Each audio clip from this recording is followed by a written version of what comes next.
Hello dear friends, स्वागत है आप सभी का इस नए वीडियो में। डियर फ्रेंड्स, एमपीएसआई भर्ती परीक्षा 2026 विज्ञान के डियर फ्रेंड्स अच्छे लेवल के क्वेश्चन पूछे जा रहे हैं। इसी को ध्यान में रखते हुए साइंस के वेरी वेरी इंपॉर्टेंट 25 क्वेश्चन मैं आप सभी के लिए लेके आया हूँ। जी हाँ डियर फ्रेंड्स, इसी प्रकार के प्रश्न पूछे जा रहे हैं आपके एग्जाम में। वीडियो में लास्ट तक बने रहिए डियर फ्रेंड्स। इन सभी क्वेश्चन को आप पढ़ के जाइए डियर। क्वेश्चन फंसने की पूरी संभावना है, क्योंकि इसी लेवल के क्वेश्चन पूछे जा रहे हैं। डियर, जो भी स्टूडेंट्स इस चैनल पर नए होंगे तो चैनल को सब्सक्राइब कर लेना है, और सब्सक्राइब करने के बाद इस घंटी वाले निशान को प्रेस कर लेना है, तभी उनको आगे आने वाले नए वीडियो का नोटिफिकेशन मिलता रहेगा। डियर फ्रेंड्स, इस अंगूठे वाले निशान को प्रेस कर दीजिए, मीन्स वीडियो को लाइक कर दीजिए और ज़्यादा से ज़्यादा शेयर कर दीजिए अपने सभी दोस्तों में एंड स्टडी ग्रुप में, जो भी एमपीएसआई में फॉर्म अप्लाई किए हैं, जिनका आगे आने वाले डेट में एग्जाम है। डियर फ्रेंड्स, वीडियो के लास्ट में कमेंट सेक्शन में बता के जाना है कि 25 क्वेश्चन में से आपका कितना क्वेश्चन करेक्ट हुआ। जो क्वेश्चन का आंसर आपको आ रहा है कमेंट सेक्शन में लिखते चलिएगा। चलिए, पहला क्वेश्चन डियर फ्रेंड्स, एक पदार्थ में क्या होने पर अतिचालक पदार्थ होता है। ऑप्शन नंबर फर्स्ट दिया है, प्रतिरोध का मान ऋणात्मक होता है, प्रतिरोध होगा, प्रतिरोध का मान बहुत कम होता है, प्रतिरोध का मान शून्य होगा। इसका करेक्ट आंसर डियर फ्रेंड्स विकल्प नंबर 4 होगा। प्रतिरोध का मान शून्य होगा तब वह पदार्थ अतिचालक पदार्थ होता है। स्पष्टीकरण देख लीजिए डियर फ्रेंड्स, जिस पदार्थ में फ्री इलेक्ट्रॉनों की संख्या अधिक, ध्यान से देखते जाइए डियर फ्रेंड्स सभी टॉपिक को, सभी लाइन को। वेरी वेरी इंपॉर्टेंट फैक्ट है, सभी को नोट डाउन करते जाइए। जिस पदार्थ में फ्री इलेक्ट्रॉनों की संख्या अधिक तथा प्रतिरोध कम से कम होगा, अर्थात प्रतिरोध शून्य के बराबर होता है, तो वह अतिचालक पदार्थ कहलाता है। Next question dear friends, question number 2, परमाणु बम का आविष्कार करने वाली टीम का हिस्सा निम्नलिखित में से कौन थे। Julius Oppenheimer, Robert Bacon, Alfred Nobel, John Dalton. Correct answer बनेगा डियर फ्रेंड्स विकल्प नंबर फर्स्ट, जूलियस ओपेनहाइमर। स्पष्टीकरण देख लीजिए डियर फ्रेंड्स, परमाणु बम मुख्यतः नाभिकीय विखंडन प्रक्रिया पर आधारित होता है। आपसे आने वाले एग्जाम में डेट में डियर फ्रेंड्स ये क्वेश्चन पूछा जा सकता है कि परमाणु बम किस प्रक्रिया पर आधारित होती है, तो आपको बताना है नाभिकीय विखंडन की प्रक्रिया पर आधारित होती है।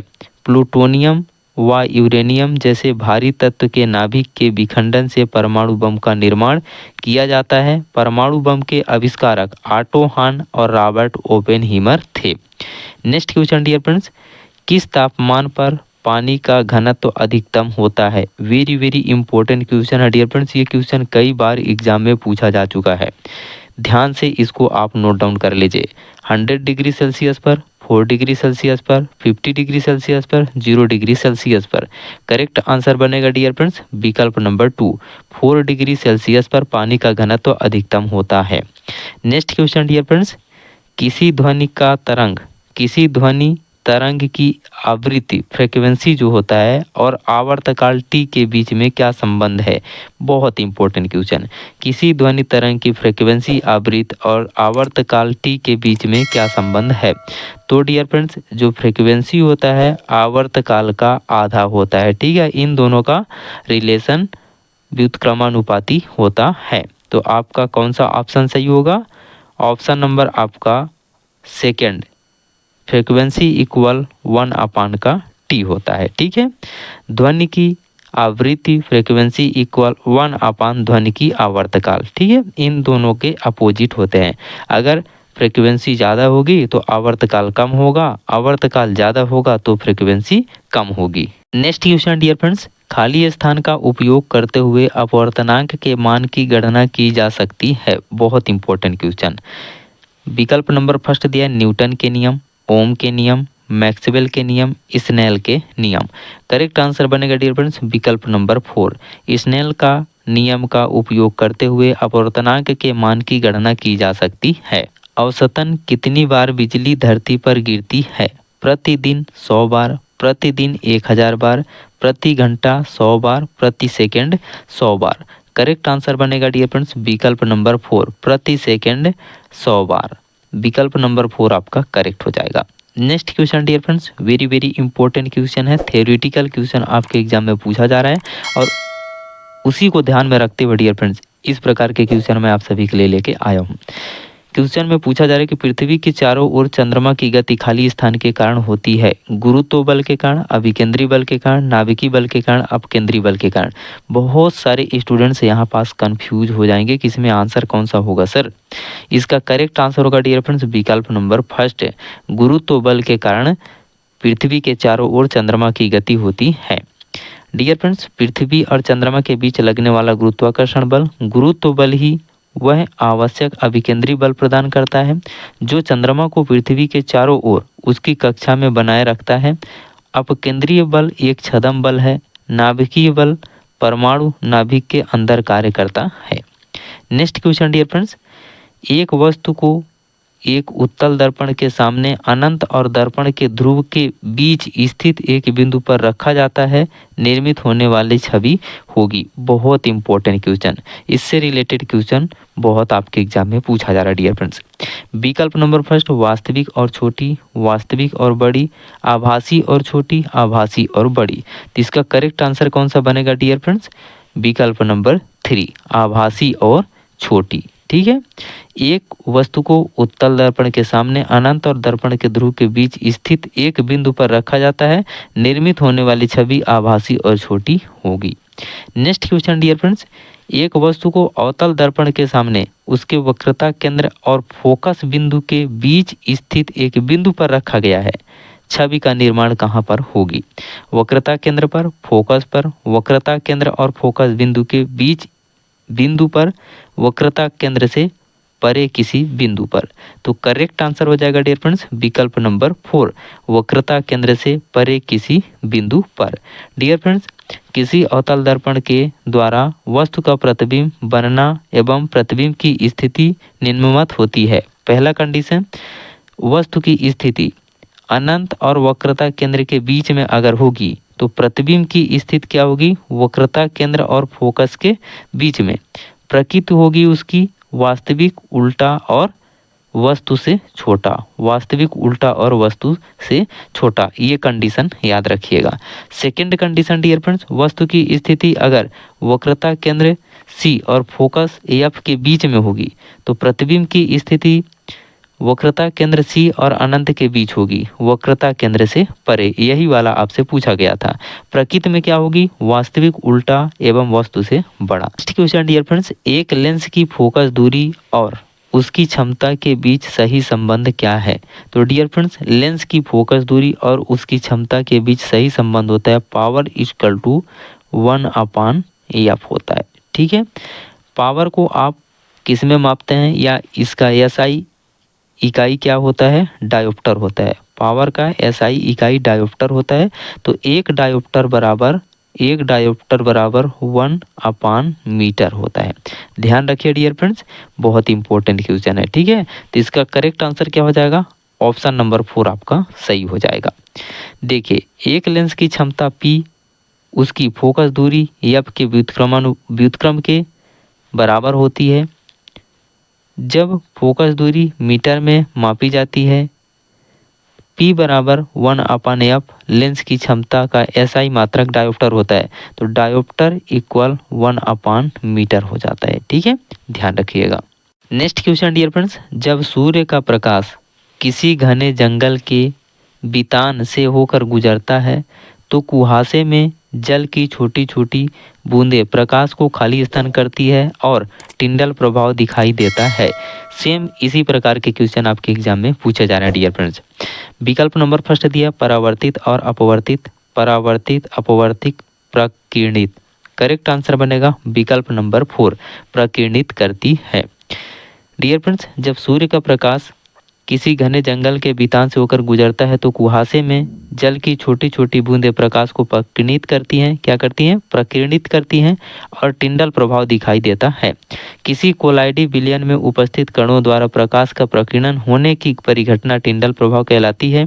यह प्रभाव छोटे छोटे निलंबित कणों वाले विलयन में देखा जा सकता है। क्वेश्चन डियर फ्रेंड्स, 40 किलोग्राम द्रव्यमान की एक वस्तु को जमीन से 5 मीटर की ऊंचाई पर उठाया गया, इसकी स्थितिज ऊर्जा क्या है? माना जी का मान 10 मीटर प्रति सेकंड स्क्वायर है तब। डियर फ्रेंड्स, स्थितिज ऊर्जा का फार्मूला होता है mgh होता है। ये पृथ्वी से किसी वस्तु को अगर आप ऊपर की ओर उठाएंगे और उठा करके वस्तु को आप यहाँ पास रोक के रखे हैं, ठीक है। तो कितने हाइट पर आप उठाए, आप 5 मीटर की हाइट तक उठाए हैं, ठीक है। और द्रव्यमान मीन्स मास आपको कितना दिया डियर फ्रेंड्स, 40 केजी दिया है। जी के वैल्यू कितना दिया है, 10 मीटर प्रति सेकेंड स्क्वायर दिया है।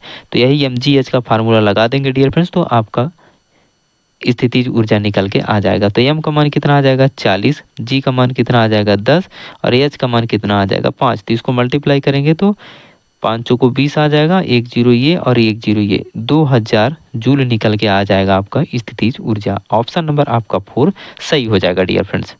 Next question dear friends numerical से ही पूछा गया है।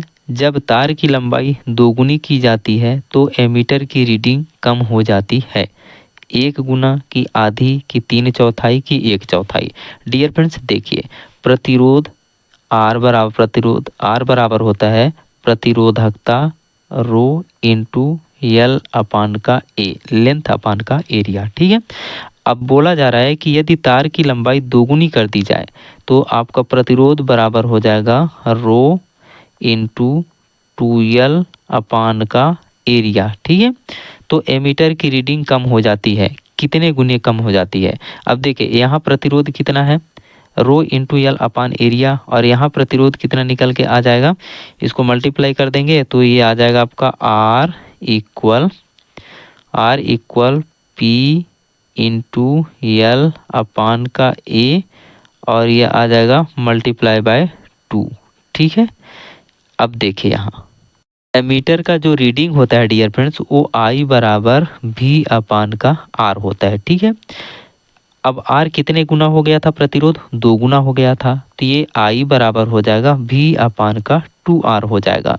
तो यहाँ से डियर फ्रेंड्स आई का वैल्यू जो है पहले की अपेक्षा कितनी हो गई, आधी हो गई, ठीक है।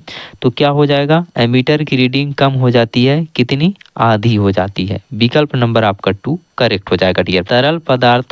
तरल पदार्थ में प्रवाहकत्व कब शुरू होता है। विकल्प नंबर फर्स्ट, जब धनात्मक और ऋणात्मक प्रभार की गति रुक जाती है, जब उपकरण से एक प्रतिरोध जुड़ा होता है। थर्ड ऑप्शन, जब धनात्मक और ऋणात्मक प्रभारों की गति मौजूद होती है। फोर्थ ऑप्शन, जब लौह विद्युत अग्र का उपयोग किया जाता है। करेक्ट आंसर बनेगा डियर फ्रेंड्स विकल्प नंबर 3, जब धनात्मक और ऋणात्मक प्रभारों की गति मौजूद होती है। डियर फ्रेंड्स, पदार्थों द्वारा विद्युत धारा संचालित करने की क्षमता के माप को विद्युत चालकता या विशिष्ट चालकता या प्रवाहकत्व कहते हैं। इसकी इकाई सीमेंस प्रति मीटर होती है। तरल पदार्थों में प्रवाहकत्व तब शुरू होता है जब धनात्मक और ऋणात्मक प्रभारों की गति मौजूद होती है। नेक्स्ट क्वेश्चन डियर फ्रेंड्स, निम्नलिखित में कौन सा विद्युत आवेश का सुचालक है, कागज, तांबा, कांच, पानी। करेक्ट आंसर बनेगा विकल्प नंबर 2, तांबा। विद्युत आवेश के सुचालक वे पदार्थ होते हैं जिनसे होकर आवेश आसानी से प्रवाहित हो सकता है। धातुएं जैसे तांबा अच्छी सुचालक होती हैं। कांच और कागज कुचालक हैं। शुद्ध पानी कुचालक होता है, लेकिन अशुद्धियों की उपस्थिति में यह कुछ हद तक चालक बन सकता है। नेक्स्ट क्वेश्चन डियर फ्रेंड्स, बारिश की बूंदों के माध्यम से सूर्य के प्रकाश के अपवर्तन के कारण एक इंद्रधनुष देखा जाता है। इसका अर्थ यह है कि विकल्प नंबर फर्स्ट, वर्षा की बूंदों का अपवर्तनांक 1 होता है। सेकंड विकल्प दिया है, वर्षा की बूंदों का आकार गोलाकार नहीं होता है। थर्ड ऑप्शन, सूर्य का प्रकाश एकवर्णी होता है। फोर्थ ऑप्शन, सूर्य की रोशनी बहुरंगी है। करेक्ट आंसर बनेगा विकल्प नंबर 4, सूर्य की रोशनी बहुरंगी है। डियर फ्रेंड्स, इंद्रधनुष आमतौर पर बारिश होने के बाद आसमान में दिखाई देने वाला एक प्राकृतिक वर्णक्रम होता है। यह वातावरण में मौजूद पानी की छोटी बूंदों द्वारा सूर्य से प्रकाश के अपवर्तन, विक्षेपण और पूर्ण आंतरिक परिवर्तन के कारण बनता है। सूर्य का प्रकाश श्वेत होता है, जो वास्तव में कई रंगों बहुरंगों का मिश्रण होता है, जिसे बूंदें अलग अलग कर देती हैं। नेक्स्ट क्वेश्चन डियर फ्रेंड्स, निम्नलिखित में से कौन सा ध्वनि की लाउडनेस या सॉफ्टनेस को निर्धारित करता है। फ्रीक्वेंसी, आवृत्ति, तरंग का वेग, दोलन, आयाम। करेक्ट आंसर बनेगा डियर फ्रेंड्स विकल्प नंबर 4, आयाम। आयाम जो होता है ध्वनि की लाउडनेस या सॉफ्टनेस को निर्धारित करता है। ओम मीटर खाली स्थान की इकाई है, प्रतिरोधक की, आवेश की, विद्युत प्रवाह की, प्रतिरोधकता की। करेक्ट आंसर हो जाएगा आपका विकल्प नंबर 4, ओम मीटर प्रतिरोधकता की इकाई होती है। ठीक है, चलिए नेक्स्ट क्वेश्चन, प्रदीप्ति की माप निम्न में से किसका उपयोग करके की जाती है? PH meter, stroboscope, lux meter, millivolt meter. Correct answer हो जाएगा आपका विकल्प number 3, lux meter. Dear friends, प्रदीप्ति की माप लक्स मीटर द्वारा की जाती है। प्रदीप्ति का एसआई इकाई लक्स है, जो ल्यूमेन प्रति वर्ग मीटर के बराबर होती है। नेक्स्ट क्वेश्चन, पृथ्वी की सतह पर गुरुत्वाकर्षण के कारण त्वरण का मान क्या होता है? 9.8 मीटर प्रति वर्ग सेकंड, 9.6 सेंटीमीटर प्रति वर्ग सेकंड, 9.8 सेंटीमीटर प्रति वर्ग सेकंड, 10.8 मीटर प्रति वर्ग सेकंड। तो करेक्ट आंसर क्या बनेगा डियर फ्रेंड्स? विकल्प नंबर फर्स्ट बनेगा आपका सही, 9.8 मीटर प्रति वर्ग सेकंड। ठीक है, चलिए नेक्स्ट क्वेश्चन, डियर फ्रेंड्स, पृथ्वी की सतह पर गुरुत्वीय त्वरण जी का मान लगभग 9.8 मीटर प्रति सेकंड स्क्वायर होता है।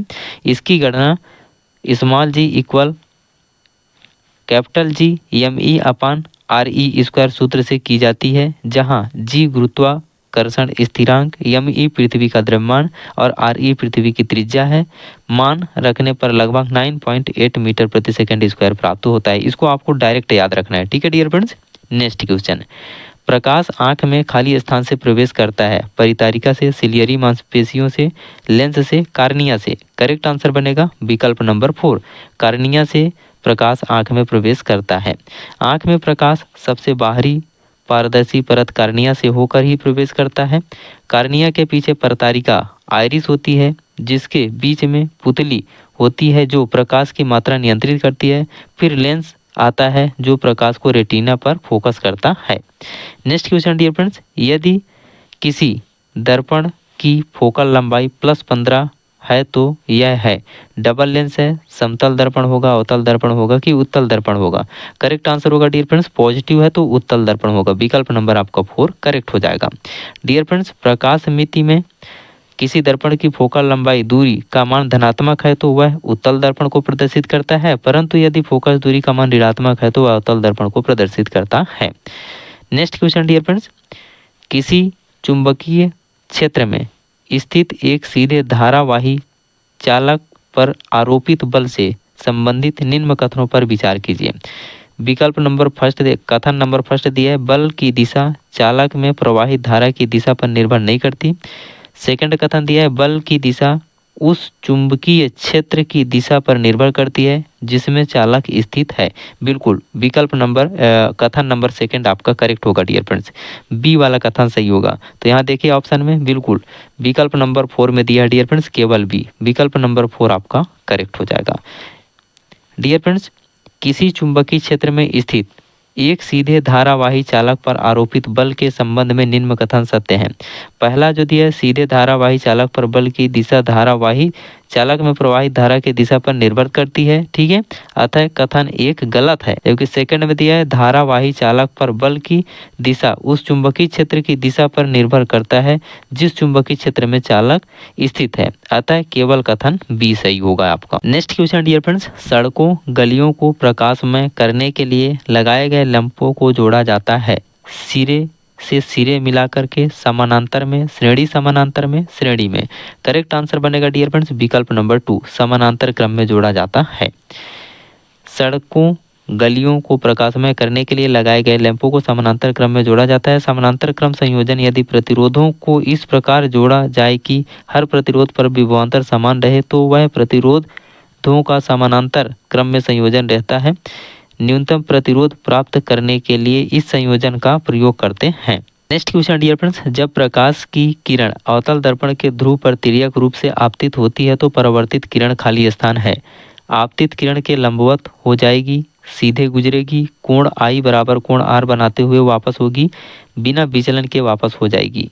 विकल्प नंबर 3 आपका सही हो जाएगा डियर फ्रेंड्स, आपतन कोण आई बराबर परावर्तन कोण आर बनाते हुए वापस होगी। डियर फ्रेंड्स, जब प्रकाश की किरण अवतल दर्पण के ध्रुव पर तिर्यक रूप से आपतित होती है तो परावर्तित किरण आपतन कोण I बराबर परावर्तन कोण R बनाते हुए वापस होगी। ऐसा दर्पण जिनका परावर्ती पृष्ठ अंदर की ओर दबा हुआ होता है उसे अवतल दर्पण कहते हैं। टार्च, सर्च लाइट तथा वाहनों की हेडलाइट के परावर्ती पृष्ठ के रूप में अवतल दर्पण का उपयोग किया जाता है। डियर फ्रेंड्स, आपका कितना क्वेश्चन करेक्ट हुआ प्लीज़ कमेंट सेक्शन में बता के जाइएगा। ओके, और हाँ, अगर अभी तक वीडियो को लाइक नहीं किए हैं तो वीडियो को लाइक कर दीजिए और ज़्यादा से ज़्यादा शेयर कर दीजिए अपने सभी दोस्तों में एंड स्टडी ग्रुप में। ठीक है, इस अंगूठे वाले निशान को प्रेस जरूर करिएगा डियर फ्रेंड्स। ओके, चलते हैं डियर फ्रेंड्स, मिलते हैं नेक्स्ट वीडियो में। Take care, love you. तब तक के लिए आप सभी का आशीर्वाद। जय हिंद।